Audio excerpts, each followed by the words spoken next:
everyone. It's me, Kirsten, and this is the It's Giving Mystical podcast. This is your podcast for the week ahead, the week of February 14th. Happy Valentine's Day, lovers.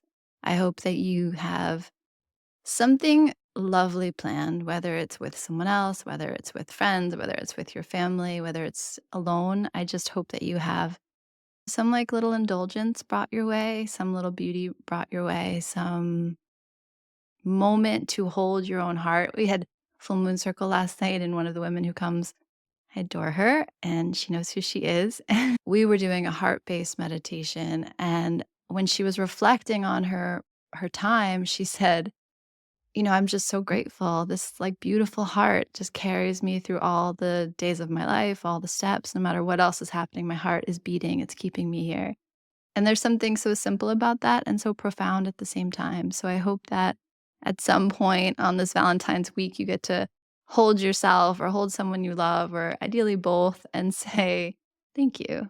Thank you for walking with me, whether it's your body or whether it's a friend or a companion. It's so precious to share time together, to share life together, and particularly to share love together.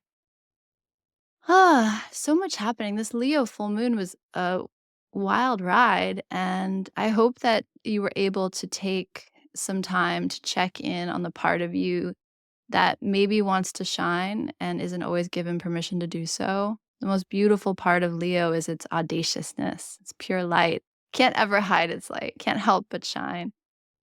And we all have that as part of our constellation of self. And I hope that you're able to kind of tap into her, tap into them, and just check in. Hey, part of me that wants to be center stage, part of me that wants to pour my golden light all over the world. Where are you? And are you being loved? And are you given validation? And are you given space to be?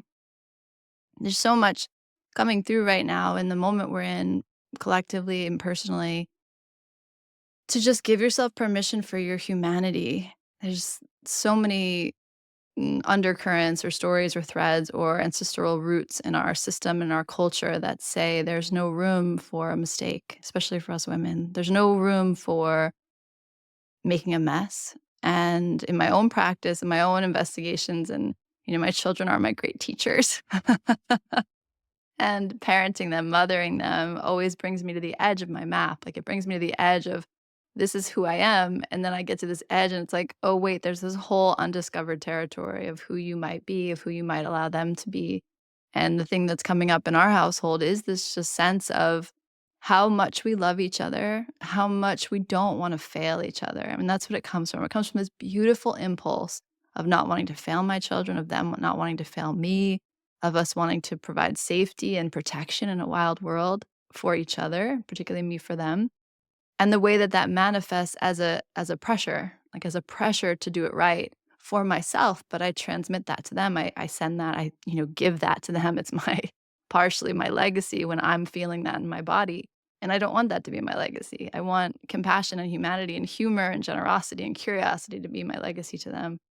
So I'm sure that if it's coming up for me in my practice and in my home, I know that it's also coming up for others. So just taking a moment to kind of check in with the part of you that wants to be seen, and equally checking in with the part of you that is afraid if you're seen, people might see what you've done wrong.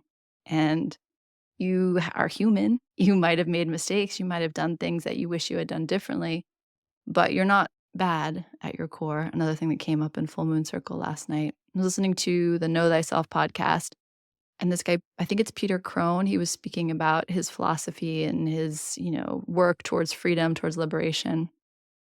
And he had this, he kind of talks about these tenets, these root causes, and they're familiar, right? I'm not enough. I'm bad. I won't be able to keep myself safe. Like, I'll have to accumulate more stuff to be safe, to make more money, have more things, have more people, have more connections, whatever the thing is that you find yourself hungering for in an accumulation kind of way.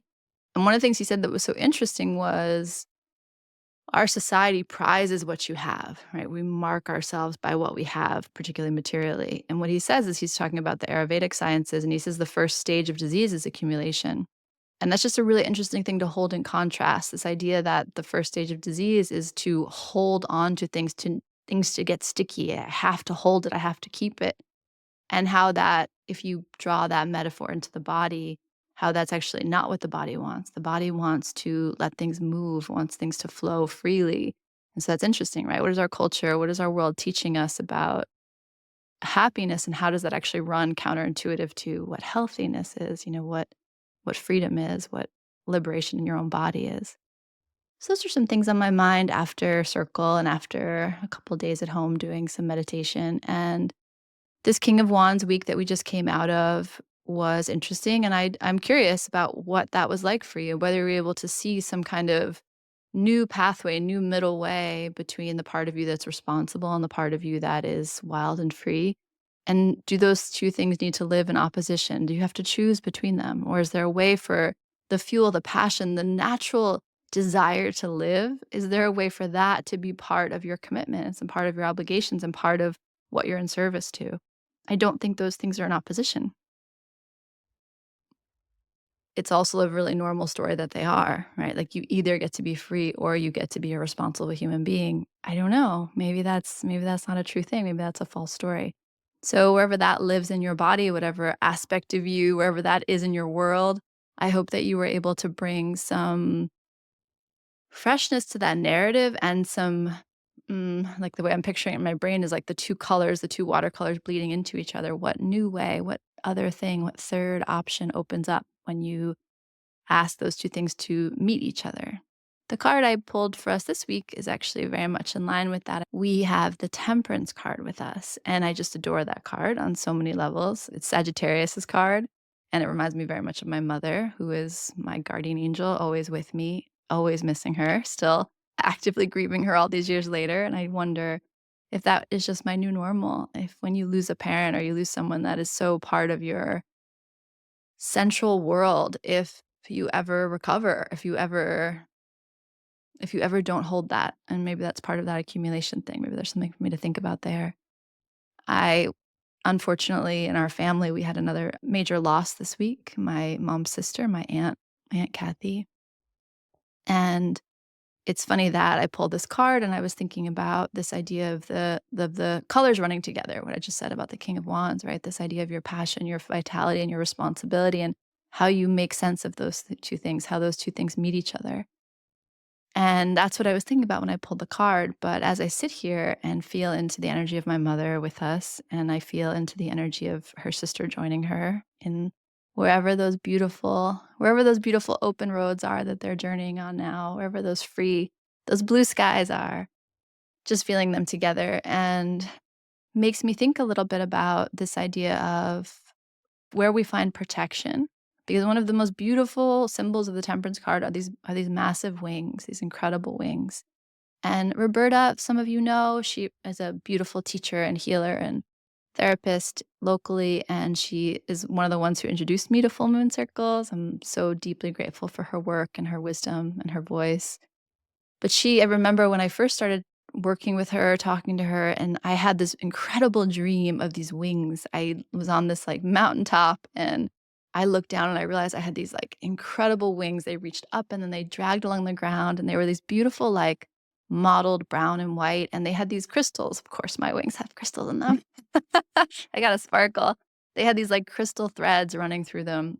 And it was such a beautiful moment. And I really, sometimes, I'm so deep in this world and so deep in the world of symbols and the world of the occult, the mystics, the mysteries, that I forget when you first open up to this path how important those moments are, those transmissions, those gifts are. And Roberta wrote a book where she talked about these initiations and the gifts that you're given in these initiations. And for me, it was these wings. But as time goes by, you forget how important that moment was. So feeling the Temperance card here with me, I think of that and what it makes me think of, going back to my mother and my aunt, is in my childhood, there were the three sisters, my mom and her two sisters. And I have a big family, a wild family, a chaotic family in many respects. And I had a lot of love growing up, but a lot of movement, a lot of dynamic action in my childhood. But the three sisters, like the three wise ones, the three fierce goddesses were always with me. Like they are the background music in the story of my life and often, taking center stage, but with no doubt. Like, I always knew I had the 3 of them at my back. And it makes me think of the Trinity. It makes me think of the power of 3. And more importantly for us, because I'm talking specifically about my journey right now, and you're like, "Get to it, Kirsten. What does the card mean?" I say all of this because the Temperance card, this idea of the wings becomes so important. And for me, I really can tell you that my whole life I've felt the protective wings of these 3 women, whether they're here with me or they're far away, whether they're here on this earth or whether they've left me, like, their wings, that wingspan has never failed me. And I'm watching my daughters, my children grieve the passing of my aunt, and very much brings up their grief over their losing their nana, my mother. And I'm standing in this really interesting place where I'm looking at their relationship. So to stand here in the middle and look at the relationship my children have with the generation above me, and to be in this middle place is a new moment for me. I've never kind of stood here before and watched my daughter have reflections on my aunt. And when I tell you that, my aunts loved me, but boy, did they love my my children. Boy, do they love my children. So it's like all the adoration that I felt, and then, take it to the next quantum level, the way they adore my children. And then my children, the way they adored my mother and her sisters, the way they adore my mother and her sisters. So this is really interesting thing. And I'm telling you all of this, not necessarily just to tell you like my history and my moment in time, but to kind of help you feel into this idea of what we're building with each other. There's something about the temperance. The temperance, brings our awareness to our guardian angels, what protects us. But it also brings us to this sense of the tapestry we weave together. So in our relationships and over time. And the reason I'm saying all of this to you is because I have this sensation that something about this week ahead is bringing your awareness to strands you've woven over time with other people, the strands that you've woven over time with your own spiritual self, like your divine self, your higher self, whatever the language is that works for you. And equally the tapestry you weave with your inner child, with the youngest, most vulnerable parts of you. And it just in my mind's eye, what I see right now is this sense of you standing there, and then your history. So, like, the people that came before you, the people that were your contemporaries, maybe like your siblings that are here and not here, and the way that we really are so interconnected. We really do weave together this reality, particularly with the people that are in our closest orbit. And then if you have people that come after you, children or other people that you kind of care for and tend to, the way that they're also weaving something. And what I see, the reason I'm saying this, and then I also see your higher self there, and I see your inner child. And what I'm noticing are all these threads, these strands that kind of come out and around, and then the way they envelop you. And I think that we do so much work in healing, what's gone wrong, and there's something to be said for that. But there's something about this energy that's actually a celebration of what's gone right. So this is a celebration of the work that you've done to connect to and enliven those threads, those cords with your inner child, that you've done to aliven and wake up to the calling of your higher self, the calling of what I would imagine is also your heart. And then the ways that you've been encouraged and applauded for being here. So maybe for some specific thing, but mostly the communities that kind of look at you and celebrate you for who you are. And the way that that kind of fuels us and allows us to grow our own wings, that we can then open around the people that we love. We can then open around the people that need our protection. So this is a little bit of a image that I'm describing to you versus a sense of this is what you should do in the week ahead. But there's something about taking this moment to recognize what's gone right. It just feels really important. It's all a story. Like this whole thing, this whole reality is a myth, a story, a dream that we are weaving. Like they say that in shamanism, they say that in quantum, like the quantum theory. And you can kind of understand it and take it in and be like, "Yeah, yeah, that makes sense." But then as you deepen into this moment or deepen into your own practice, you begin to see that it's so much more true than you even realize.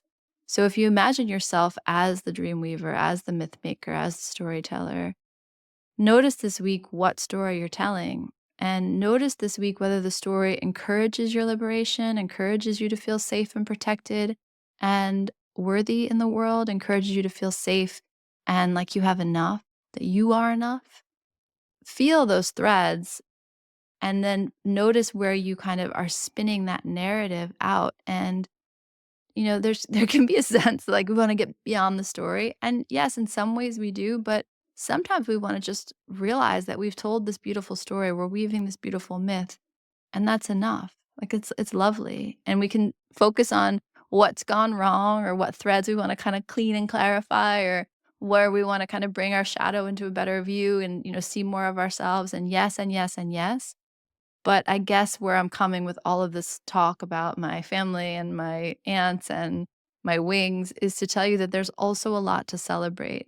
Like, if you're here with me, if you're listening to this podcast, if you are trying to connect more to your heart, you have done beautiful things. You have made yourself a safer place in the world. You have created a larger wingspan energetically for yourself in all versions of yourself and for the world. And there's something about the comfort finding comfort in that this week, celebrating that this week, maybe even putting aside this sense of fixing anything. I really hope you put that aside, like, for good. And you just practice this week. Just to kind of put aside this idea of fixing anything and come back to the sense of the temperance card. One of the, other beautiful symbols are these two goblets, like the angel is mixing water between these two goblets. This is the card of alchemy, right? So when Kim Krantz, who I've been studying with her a little bit, and she loves the idea of the artist through the lens of alchemy. And one of the things she really taught us and really talked to us about was, the alchemist doesn't take anything personally. Like, the alchemist steps back and the alchemist says, what do I need to add to this thing? So if I perceive the situation and the situation has a quality of darkness to it or a quality of heat to it, what would I need to add to it to bring it back to stasis, to bring it to new possibility? And so, for example, if you're feeling really heated and passionate about something, you might want to bring coolness to it, or you might want to bring air to it. You might want to let circulation move. And there's something about that investigation, looking at all of this with a more objective lens. And the two waters that the angel's mixing, they're meant to represent many things, but particularly what they're meant to represent is like, you are here and you make a movement and you express something and you share something and you yearn for something. And then the universe hears that. And so this is like this idea of co-creation, which again is one of those things we say all the time, like co-creation, quantum universe, tell the story, storylines, blah, blah, blah. But let's feel the energy. Like, take a minute and feel this sense of co-creation. Like, I am nested in this community, in this lineage, in this even microcosm that I am, me and all of myselves, and then me and my family unit, and then me and my extended family, and then me and my community, and then me and my relationships, and me and the people I work with. Like, it just goes on, and there's this weaving that happens. And so I'm thinking about a weaving, but in the card, it's really the mixing of the waters. But spend some time thinking about this idea of co-creation and what that means for you. And again, bringing it back to what I think is really the key message here, celebrating what's working, like celebrating the win, celebrating we talk again a lot about, healing our ancestral line, but our ancestors gave us gifts as well. And our children give us gifts as well. And the lover that we are no longer with has given us gifts. And the aunt who is no longer here on earth has given me so many gifts. And so there's this sense of where can I bring my awareness to the sense of it's beautiful here. Like, it's truly beautiful here. And right, Kirsten, you're like, Kirsten, fucking look up. Open the newspaper. Yes, but I would say there is no perfect world. And being aware of what's working, being aware of what your strengths are, being aware of what the gifts are is a really powerful place to move from. It's a really powerful energetic to send out into the world. I have struggled, but I've also been gifted. And here's what I'm going to do with that. Here's how I want to use that to encourage my own wingspan to grow, to become a better, safer, not even better, but just a more present, safer force for good in the world. Like, that's what we're looking for, right? Someone who is able to more fully express and offer love to themselves and to the world. So, listen, guys, I don't know why I just told you all those like weird stories about myself, and I don't even know if they made sense. But I will say I have this very strong sensation of a moment in time where you look around and you notice the true blessing of being here, what it took for you to arrive here in this moment. And instead of fixating on what's not working, I offer you the opportunity, the temperance card, the angel. Kind of, I can feel like their hand on your chin, lifting your head up and like gaze around and see what you've been gifted with and see what has worked and see how far you've come and see how beautiful your wings are. And really soak that in this week and let the world reflect that back to you. Like co create from that place and see what happens. All right. So much love to you, for you, with you. And yeah, my little announcements, I will say that if you don't know this, we are starting shaman school in September. We pushed back the date. We wanted to change some things around. I feel so good about these dates. And again, like we got to trust our intuition. Like I had these dates and I was like, they'll work, but they just felt off. And two people reached out to me and were like, we can't do these dates. And I was like, that's good. That's the push I needed. And we shifted it. And now I can't tell you how good I feel about these dates on so many levels. Like it opens up a whole new possibility for this class, and I'm just really excited. So the first intensive weekend will be in September this fall, and we hope to have the IU like solidified by June so we can start offering teachings and start offering some work before we gather in September. We have I think we have 10 or 11 people who are committed to the IU, and we have room for about 4 more. So if that's something that speaks to you, please reach out. It's just such a special thing. I was trying to explain to some women in circle last night. I promise you it will be nourishing. I promise you it will be fortifying. I promise you it will be inspiring. But really and truly, it's often life changing. So if you're being called to this, no one understands why they're called to walk the wheel. And yet, if you're called to it and you choose to answer it, it will make more sense than maybe anything that's ever made sense in your life before. The other thing is my community that I'm gonna open up, registration for probably in the next couple weeks. It's gonna be called Mystic Rising. I'm really excited about it. It's gonna be 4 calls a month, and it's gonna be a journey through the feminine archetype. So every month, we will talk about the energy of that month from a tarot perspective, a numerology perspective, a little bit of an astrological perspective, but mostly we're gonna be understanding better our archetypal constellation. Like, how do we work with the different feminine energies? Where do they live in our body? Where's the shadow we have around them? How can we kind of open up to the power of them? Us women, dude, we are given a very narrow lane to walk in. And part of our responsibility, part of the healing that needs to happen, the more permission we give ourselves, the more space we're willing to take up, the more permission it gives every human on this earth. There's, I think, a movement right now. We're looking at the way that the culture has been built, and it's so broken on so many levels. And I do think there's another way of being. I think this is an abundant, beautiful, miraculous universe. And I'm very interested in the work that we need to do to be fully present and ready to step into this new place. So that's on my mind. I hope you'll join me. It's going to be, I really am trying to do work that aligns and inspires me. And I haven't been so excited about something in a hot minute. And you know me, I get really excited. So that's saying something. Yeah, I think that's it. I love you guys so much. Please help me by doing all the things, liking and following. And if you want to comment or share this podcast, if it gives you any help, maybe not this one. This is the one where I'm like, and then once when I was little, I feel like I just, I hope I gave you something you needed from this. But that's it. I love you guys so much. And happy Valentine's Day. I send you a big, big hug and lots of love. And may you celebrate your beautiful heart this week. Take care.